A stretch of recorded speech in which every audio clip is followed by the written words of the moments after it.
Man, let me open this one up by revealing some secrets about myself. I don't remember when the last time that I had alcohol or the last time that I watched porn. My nerves are fucking shot. I am like every status effect you can have in Zomboid, the fucking panicked, the stressed. It's all there. Broken leg. Whew. The porn's intentional, the alcohol's not. I just have not had I've had not enough time and too many obligations to like just drink. It's killing me. It is killing me. This is the Poor Bastards Almanac, episode 024. We're a couple poor bastards tonight, but. Whew. Oh, Jesus. But other than that, how the fuck goes it, Cat Daddy? It's been a while. Man, yeah, I'm doing well. I really am. I'm doing well enough to try and quit porn again, so there's that. Yeah, work's fun. It's just a lot right now, which is good. I like what I do. Trying to play, actually on top of all that, I haven't had any time for video games either. I could make time to do some of these things. I could. Well, I say that. Maybe I couldn't sometimes. But yeah, the last time I played Zomboid, I booted it up last night just to make a new character. Let's see when I said, nah, fuck this game. Because that's the last time I really played. That was on the 11th. Today's the 17th. Jesus, it's been almost a week since I played video games. It's been about as long for alcohol and porn both. Yeah, fucking all work and no play makes Jack a dull boy, man. But later tomorrow night, I think I'll actually have some time for a drink. But oh, cool, man. But dude, if you're gonna play Ragnarok, I'm gonna throw up some truck sim because I haven't played this in forever, and this should be easy enough to talk and drive around. Oh yeah, man. Oh yeah. I'm already pulling. Okay, no, I didn't think so. My truck's going kind of slow. Thought maybe I was already pulling cargo from another. I have gotten GTA 5 to work on Linux via Proton. I haven't jumped into it yet. I found out that I was running some sort of Radeon driver package as opposed to AMD GPU driver package. I don't know what that means, but I know that, well, let me check my settings here. Because American Truck Simulator is the only other 3D game that I play right now. What did I bump my graphic? Dude, yeah. I maxed my graphics, whereas before I was not able to do that because my frame rate took a shit. And I've maxed my graphics on American Truck Sim now, and it's running beautiful. It's running great. I just found I posted in a Steam.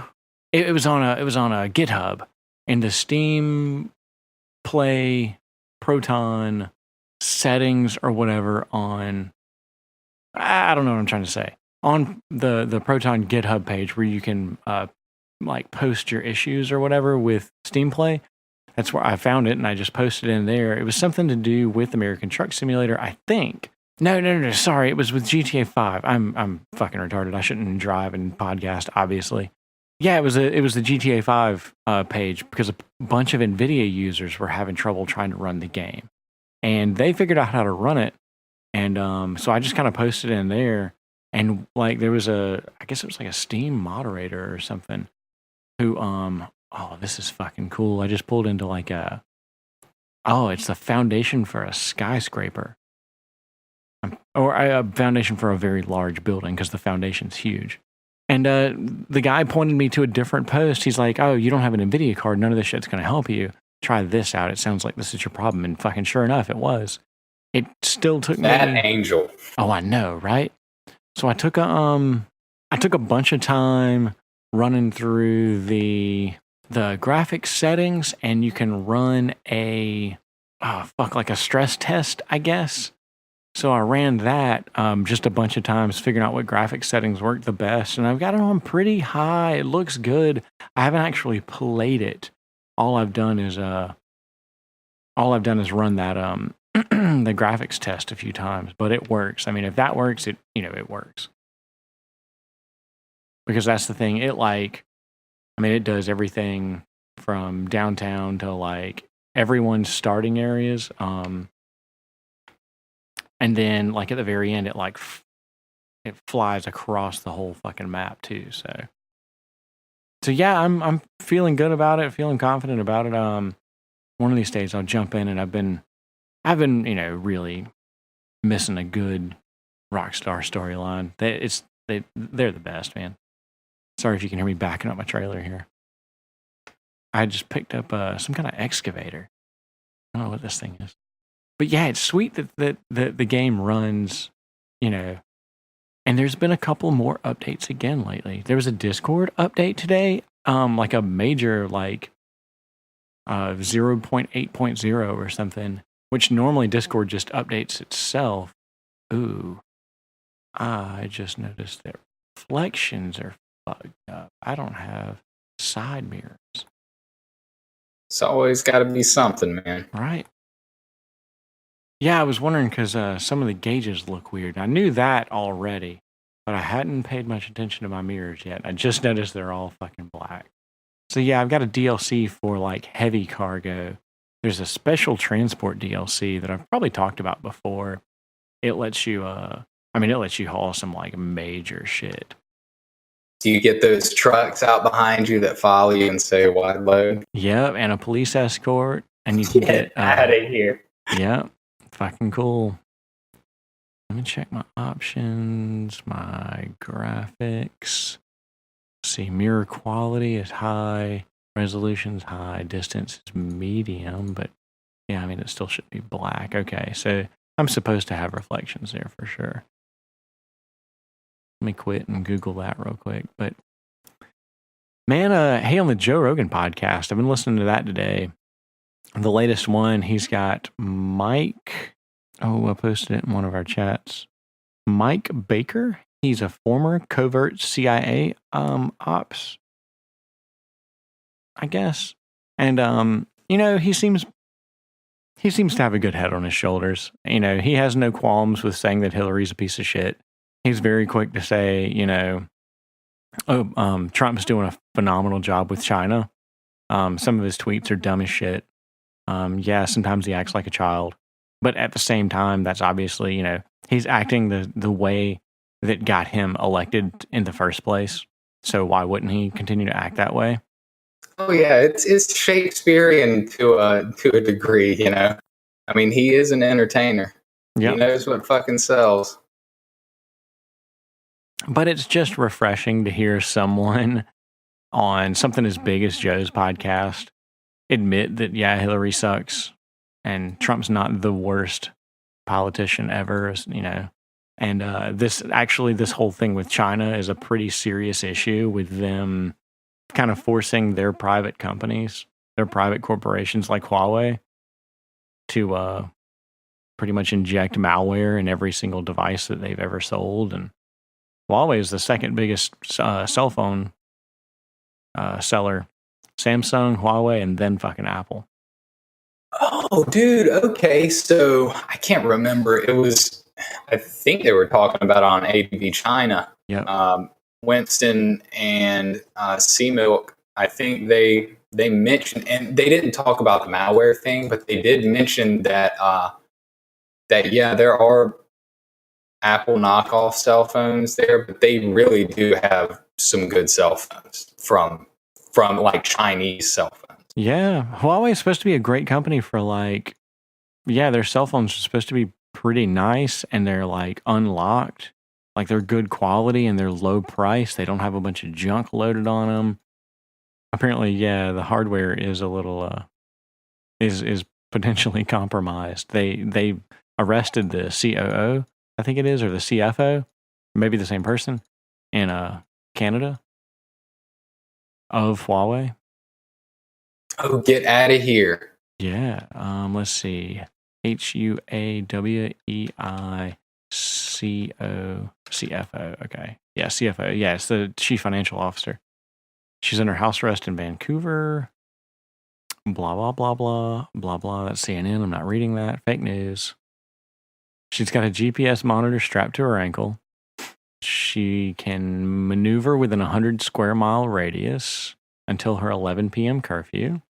She's arrested at the behest of the U.S., which wants to extradite her on grounds that she's tricked banks into potentially violating Iran sanctions. That's right. They've been allegedly selling equipment to Iran that they aren't supposed to be selling because of American sanctions. That makes sense. Yep.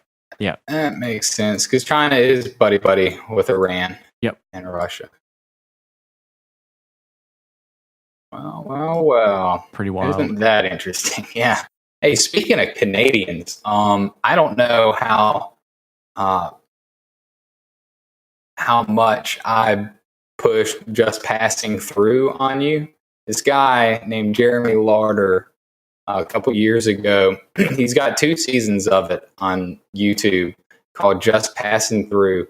Just an absolute scream of a Canadian comedy, man. It's just a bunch of redneck Canadians on Pogie, which is Canadian government assistance.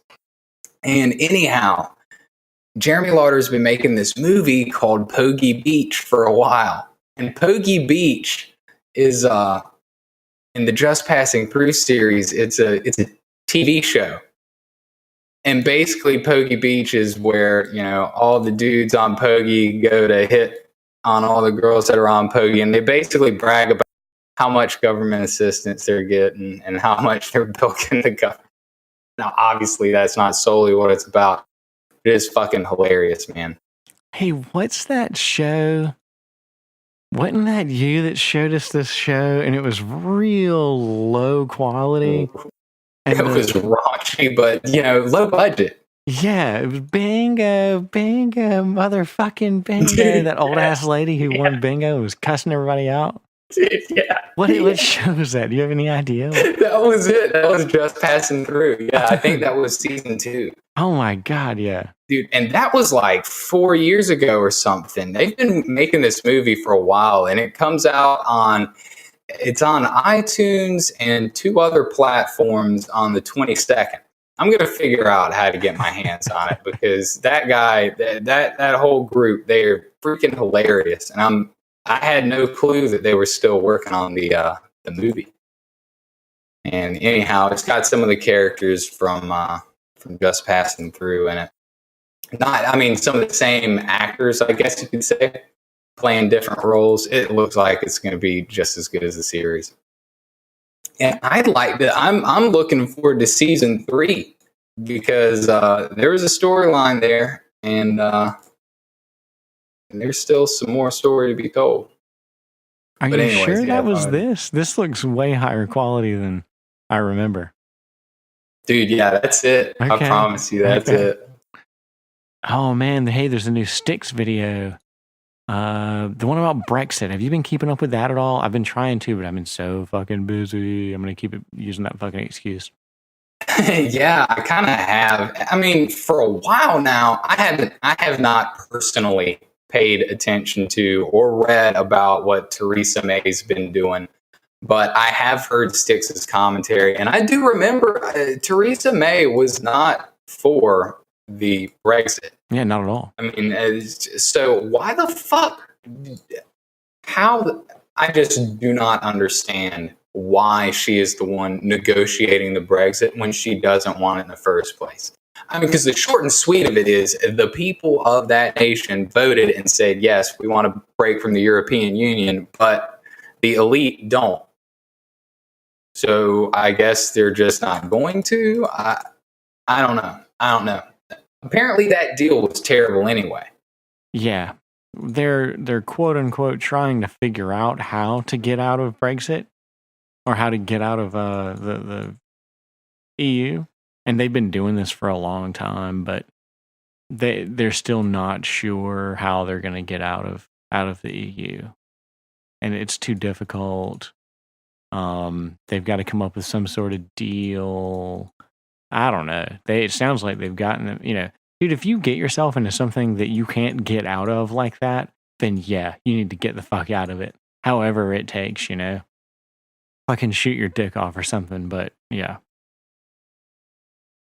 Europe, what a dark continent.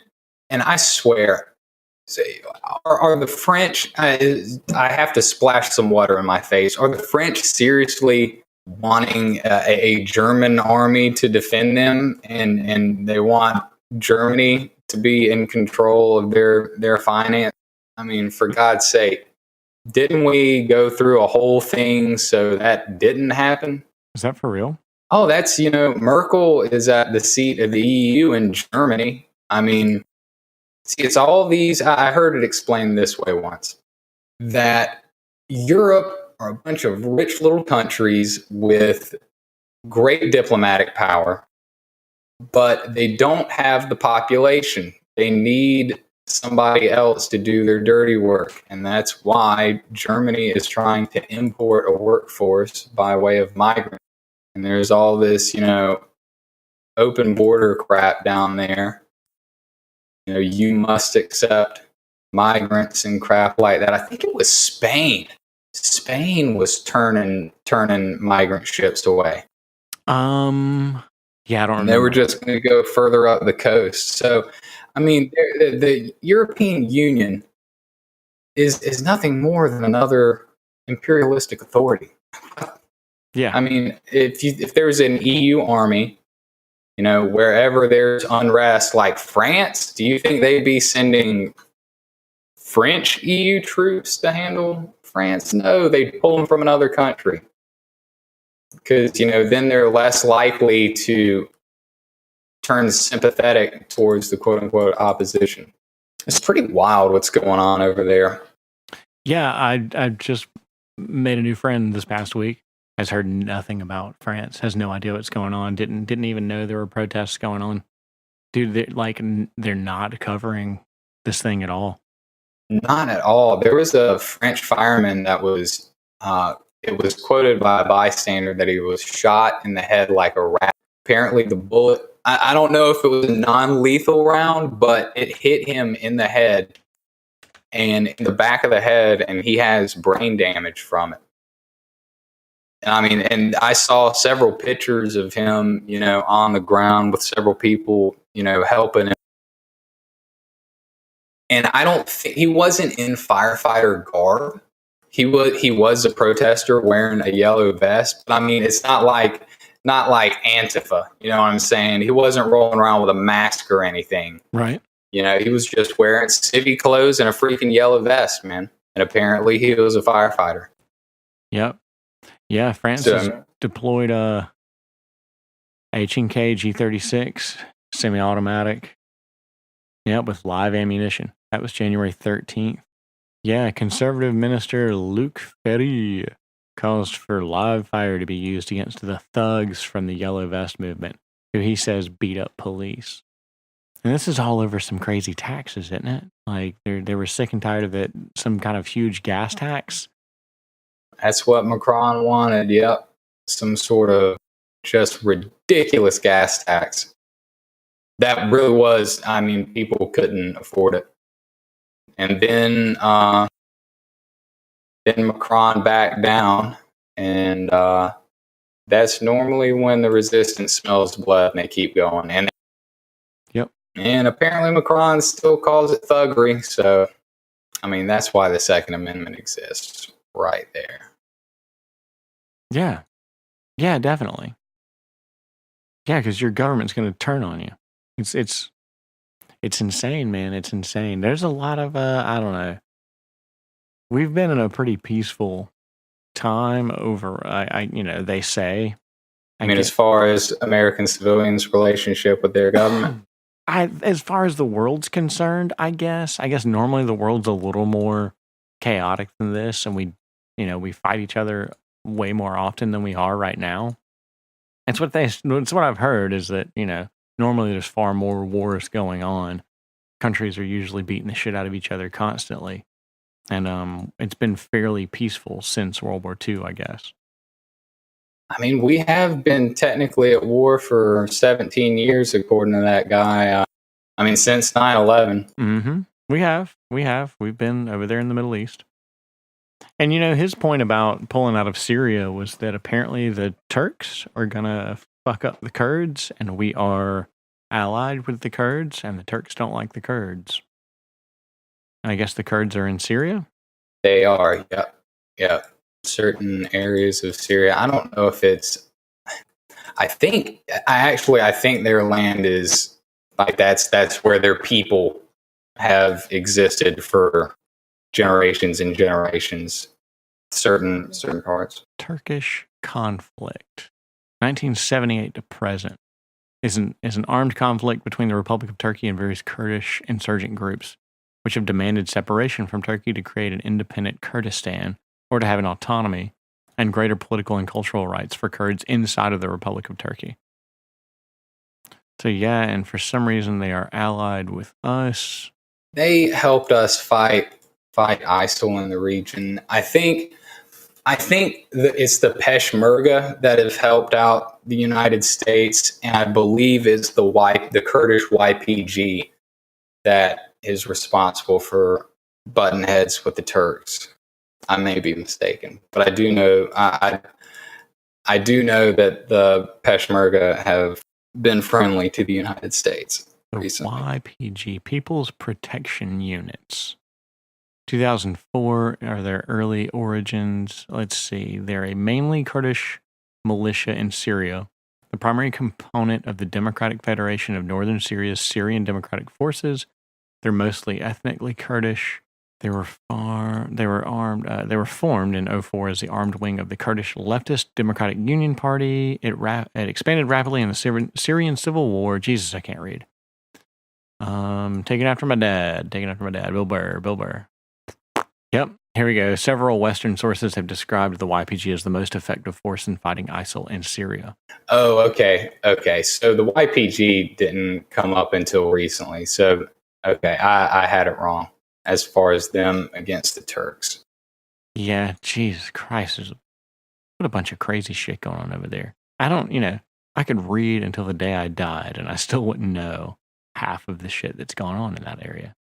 And I guess it's, that is like the cradle of civilization over there, isn't it? I mean, the Middle East is like, I don't know. Well, they say we started in Africa, but they say that we started in the Middle East. So where did we really start? Who knows? Are we all black or are we all fucking Turkish? Which one is it? Checkmate, atheists.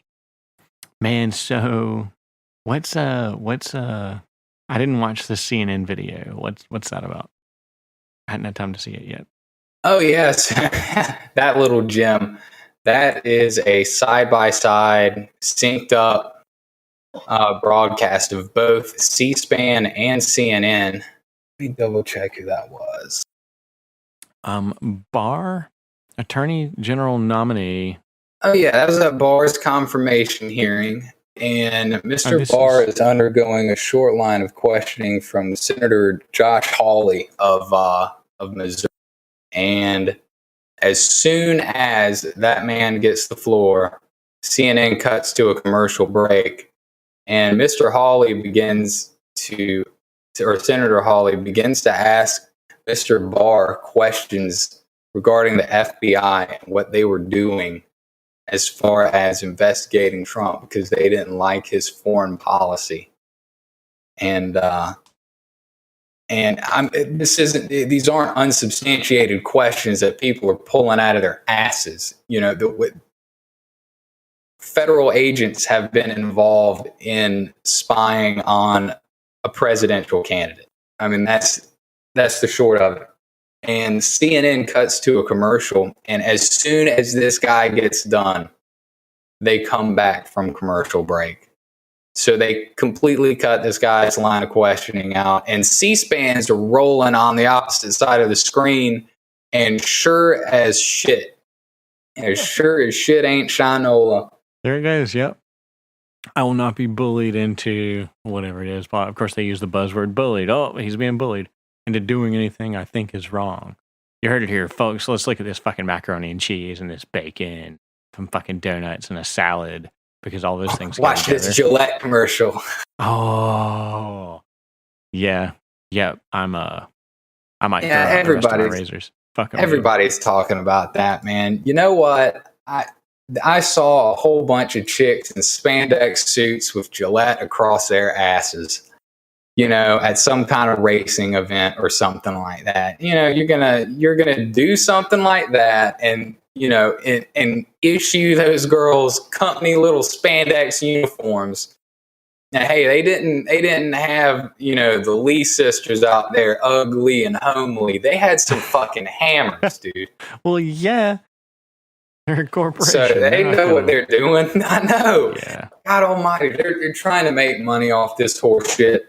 And the best thing that I saw was the commercial for Dollar Shave Club. Like the actual CEO did a commercial.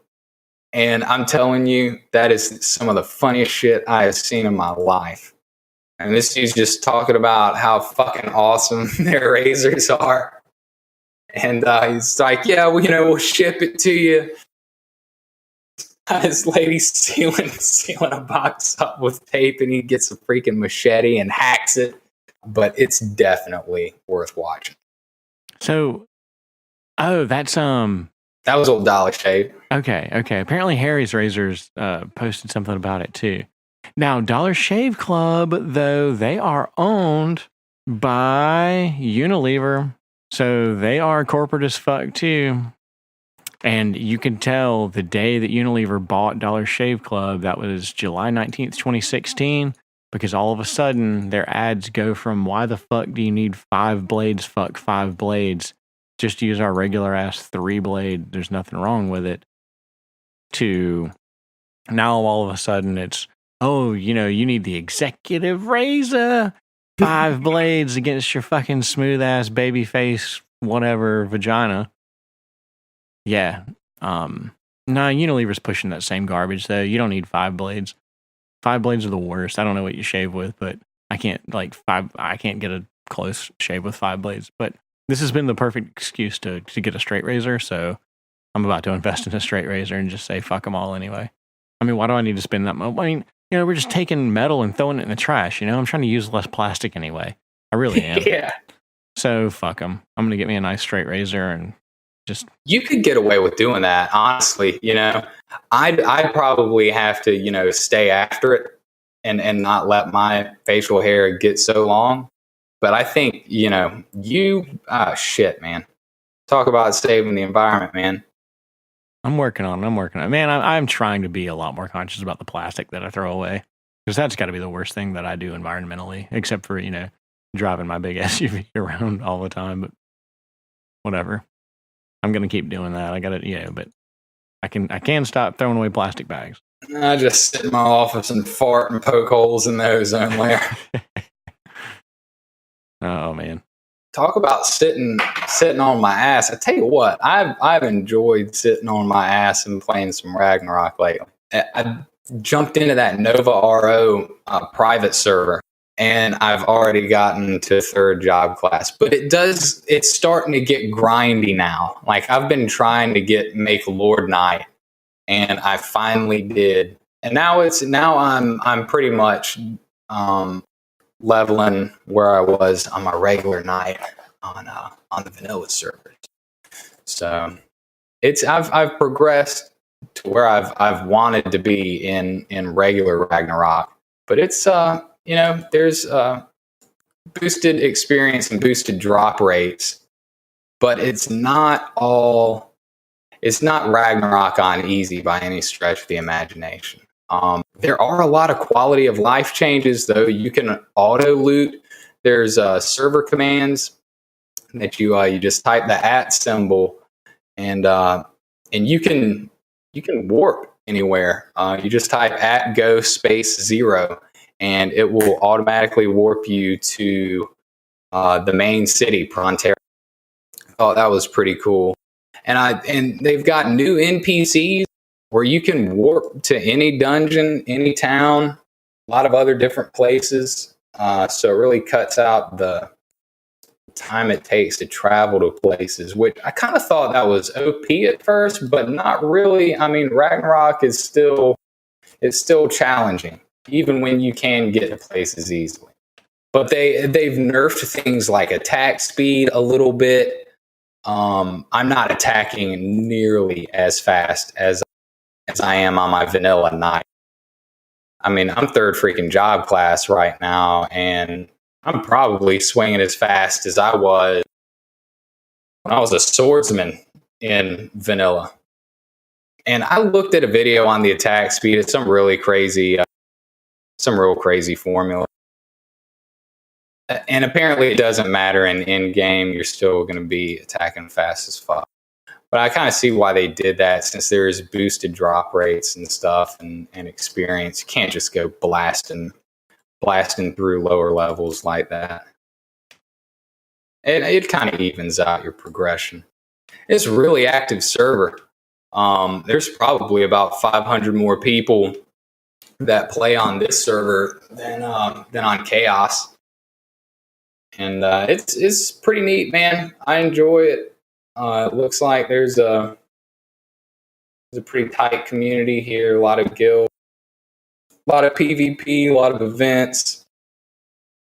Is the user count higher than in the Classic? Okay. It is, yeah. Chaos server is the vanilla server, and I think, at peak times that might be at 2,000. And normally it's not over 1,800. But around here, I think it was around 2,500 when I logged in a little bit ago.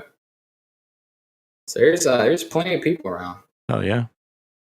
And since warping around is a lot easier, there are player vendors in towns and obscure places that they wouldn't normally be.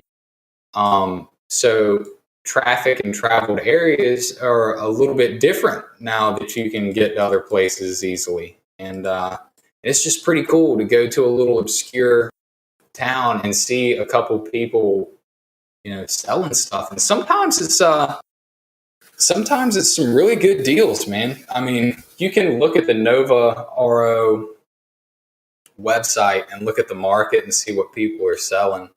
And the cool thing is, so in the main city, Prontera and Vanilla, that's where everybody sells their shit. I mean, the whole city is pretty much filled up with nothing but a bunch of merchants selling stuff. And I mean hundreds. But it wasn't the case on Nova RO. And for a while there, I was wondering, where are all the merchants? Like, I'd see some here and there. They've got their own market. You warp to a market, and this is a map that Nova RO, it's exclusive to them. Like that market vending area map that they set up, it's really cool. It's got original music, I do believe. I haven't heard that track, in the years that I've played Ragnarok. And I thought that was really cool, man. Nova RO totally redid the instructional tutorial. I mean, they do things better than Vanilla Ragnarok, to be honest with you.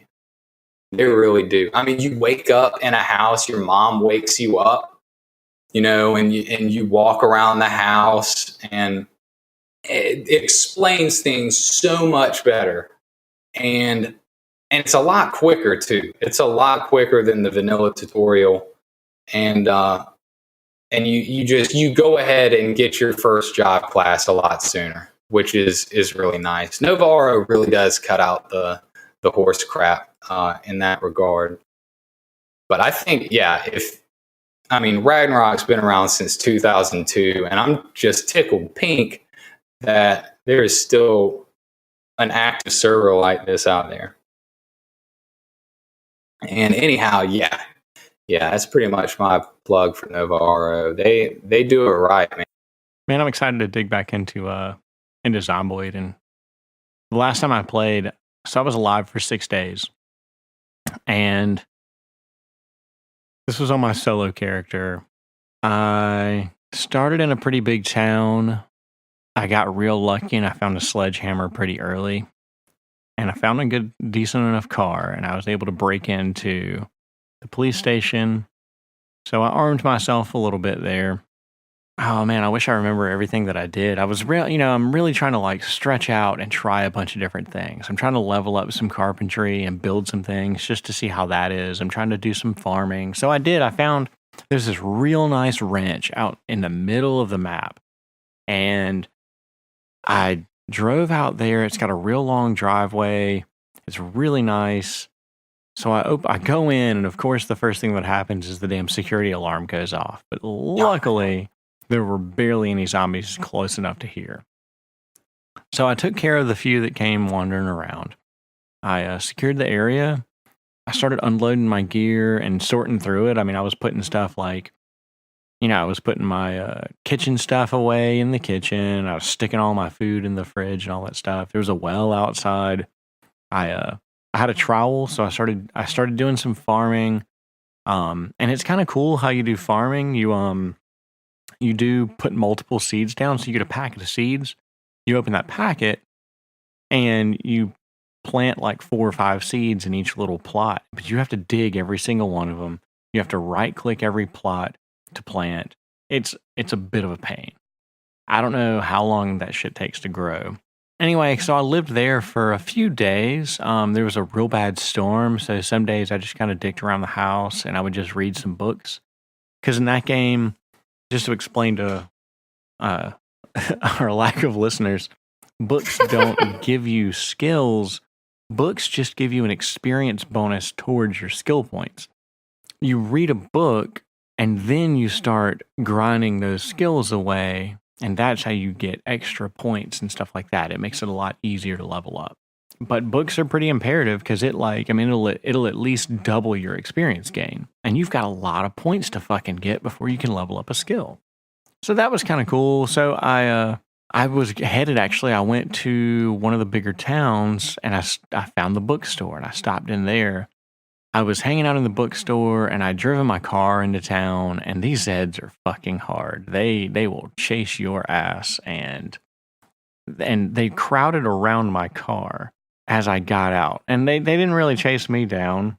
Oh, they just hung around the car? Yeah, they were just sticking around there, which was fine. So I went inside the bookstore and I was just kind of watching them out the window, reading a book. I was like, yeah, I got time. And then all of a sudden it's like, you're feeling drowsy. I was like, fuck. Because I didn't have anything to sleep in. I guess I need to find some sort of sleeping bag or some way to sleep, anywhere. So if you start with camping supplies, you get that tent. Yeah. I wonder if you can, I guess you can craft. So I did find some tent stakes. Dude, I bet it's like tent stakes a sheet. You need, tent pegs. You need 3 tent pegs, 4 tent pegs, a tarp, and 2 sturdy sticks, which you can make sturdy sticks. I've never seen a tarp in this game. They're mostly found in crates, it says, but I've never found one. If I have, I've overlooked it. I've just kind of blew right by it. That's how you make a tent kit. But yeah, so I went outside. I was in for 6 days. I was on like 6 or 7 days. I was about to break, and I went out the back and I walked around the side and I ran towards my car to get their attention. And then I ran all the way back around the back side of this thing, and I came like fucking barreling out the other, around the other side of the building, and thinking that they'd be chasing me around the other side, and I ran straight into a mob of them. They were still standing right the fuck there. And they got me. I couldn't get away. I couldn't push them away. They grabbed me, and I was fucking toast. I was so fucking pissed. I started yelling, like in real life. I was mad. I hadn't touched the game since then. That's been about a week ago. I logged in yesterday to make a new character, and I just dicked around a little bit, but dude, that is a freaking heartbreaker. It is. The game gives you, interesting stories to tell, though. It's kind of like Dwarf Fortress. There's always something cool happening that you can relay, But I'm excited to play again. It's such an insane game. I love games with this level of depth, where like you can play the game for years and still be learning shit about it, which Dwarf Fortress is very much like that. The learning curve is like never ending. Yeah, man, there's so much that I have not tapped into on that game. I've got to figure out foraging. Torches are going to be a must at some point. Yeah, I'm definitely looking forward to our next sesh, man. Yeah, I was hoping to make it all the way. I was hoping to make it pretty far there. I'd like to see electricity cut off, and and water cut off and, have to start living off of a farm. That's what I was preparing for. I was doing my best, but I fucked it up. Man, I need DayZ to get its shit together with persistence so that freaking player bases are worth something. Man, fuck DayZ. Fuck that game. Have they had I'm not there yet, man. Yeah, they actually updated it today. That's good. That's good. Was it major? What happened? Nah, they just apparently server performance is a lot better than it was. Basically just performance tweaks. They got one team working on content and another working on bug fixes. I just really, you're going to have people making a base and then it's going to be gone on server restart. People aren't going to play your game. People that like your game are not going to play your game. I really haven't been playing much, man. I mean, I'll jump in every now and then just because I love the server that I'm on, but not everybody else can say that. That's pretty much one of the few reasons I still check. That and Arma 3 still makes my PP hard. So DayZ is kind of close enough. Tell you what, though, I've been playing with those Iron Front World War II assets, and I have been shooting some fucking krauts, man. They are no joke. I'm always giving myself ragtag equipment, though. Just a couple of people. So in Zomboid, sorry to backtrack into that. Nah, man. I've never done any welding, but you can weld metal plates over windows and doors to barricade them. Whoa. You need a welder. Didn't somebody get a blowtorch or something? Somebody did some welding. I haven't. May have been Poor Bastard 3 that was doing it. It must have been. But yeah, so you need a propane torch, a welding mask. Okay, and propane. Yeah, you need propane gas, obviously. That's fucking cool. I might have to dive into that and see what welding's like. Because that's got to be it, man. I'm sure it's loud as fuck, though. It's got to be fucking loud. Because, dude, putting up, barricading windows and doors is loud.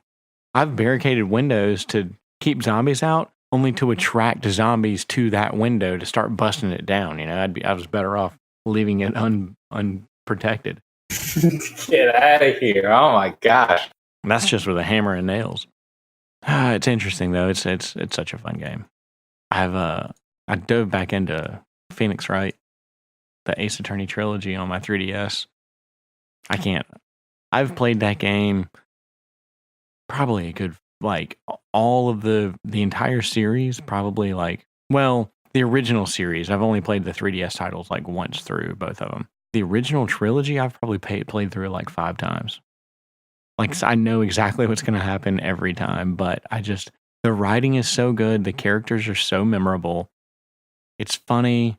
It's a little heart-wrenching sometimes. It's really fucking cool, though. It's a little stressful because sometimes you're like, fuck. I mean, there's some things I'm like, yeah, how do I get out of this? Or, how does this play out? And it's a fun game. Lots and lots of hours of entertainment from that. Fucking Dead Cells is... I realized recently, because I got high and I was playing it, and I realized how much fun that game is just to watch. The graphics are just incredible. It's very...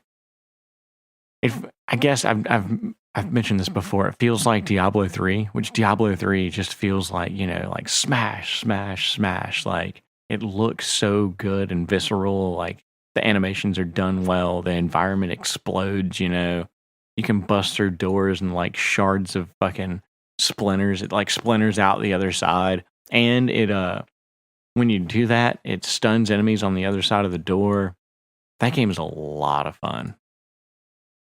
Actually, I'm going to jump into that game now because I bet a speed run of that game looks insane. It's tough. You get rewarded for speed running. You get rewarded for moving very quickly. Every floor, basically, I guess every level that you pass, there's a kind of what's the other game that we play? The roguelike that's multiplayer. You choose your class at the very beginning. Oh, Vagante. Vagante. It's a lot like Vagante, whereas after every level, there's like a rest stop.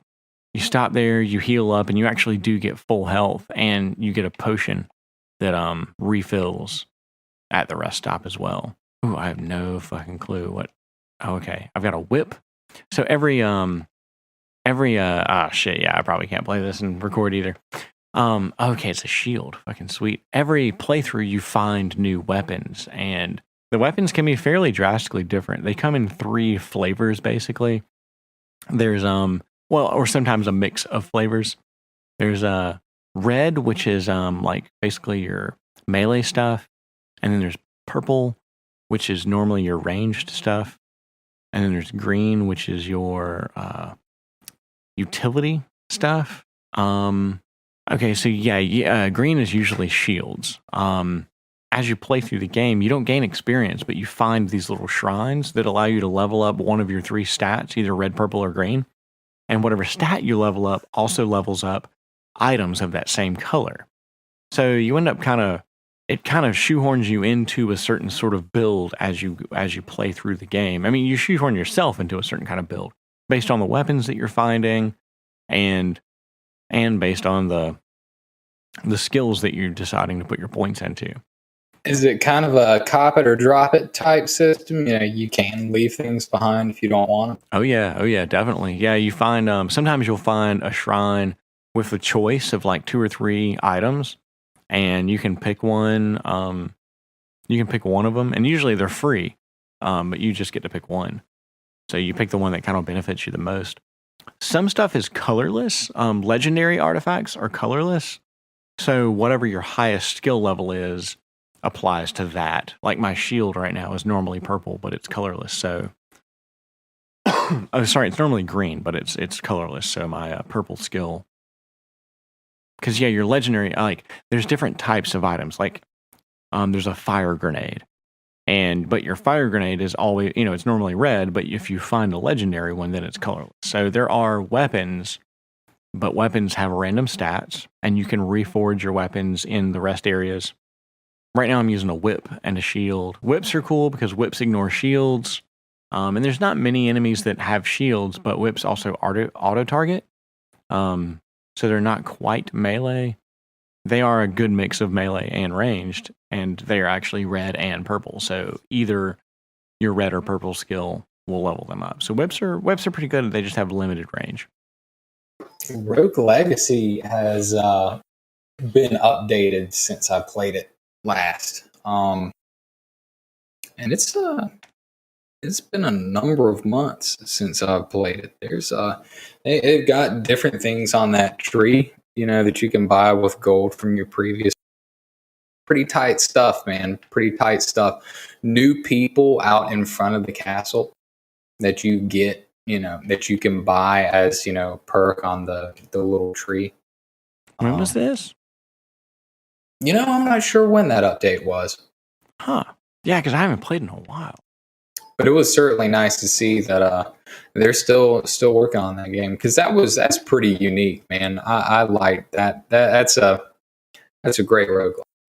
Yeah, and so Dead Cells is a lot like Rogue Legacy, and to be honest, I think Dead Cells is a lot more fun. It's a lot more, I guess the Metroidvania side of it is what kind of like reels me into it a little bit deeper than Rogue Legacy. Because it's almost the same mechanics as Rogue Legacy. Well, it's a little bit different. Rogue Legacy is a little silly at times, and that's nice. And this game can be too, but not. This game's got like a dark side to it for sure. There's like a storyline somewhere buried in here, which I'm so bad about keeping up with stories of games. Rogue Legacy didn't seem like it was too big of a map. I mean, because it had its, I think it was 3 or 4 other places other than the actual castle itself. It's just so damn hard. Yeah, no, that game it's hard as fuck. I've never gotten very far in the game, to be honest. It's like some of those other zones. Like there's a bunch of those other zones I've never been to, and that part of the game reminds me of Oh shit! It reminds me of another, like an old Super NES game, I guess. Oh man! All right, so in Dead Cells, you find cursed treasure, and fine, fuck it, I'll do the cursed treasure. This is gonna be the end of me. You take cursed treasure, and you get one hit and you're dead until you kill 10 enemies. And I mean, yeah, all right, this is good. Oh, and this is legendary. It's colorless. Okay, it's not legendary, but it's colorless. All right. Well, that makes him bleed though, and my other stuff. Okay. All right. We'll see. We'll see. This is gonna fucking kill me though. Guarantee it. I'll be yelling here in a second. Just wait. So yeah, I've got to kill 10 enemies now before I get killed. What? Yep. I got to kill 10 enemies before I get hit one time. And I mean, that's an elite up there. I don't want to fuck with him yet. I got 5 enemies to kill. I can do this, but I don't want to fight that elite. Go the fuck away. 3 more. Oh no. I'm not dead yet, but I'm looking at the guy I've got to kill, and it's like standing in my way, and he's one who regularly can hit me pretty easily. There we go. Curse lifted. Whew, buddy. I'm going to go back and fight that elite now. Fuck. Oh, man. Well, dude, this is going to be the end of the podcast. Because, now I'm hooked on this game. I want to play it.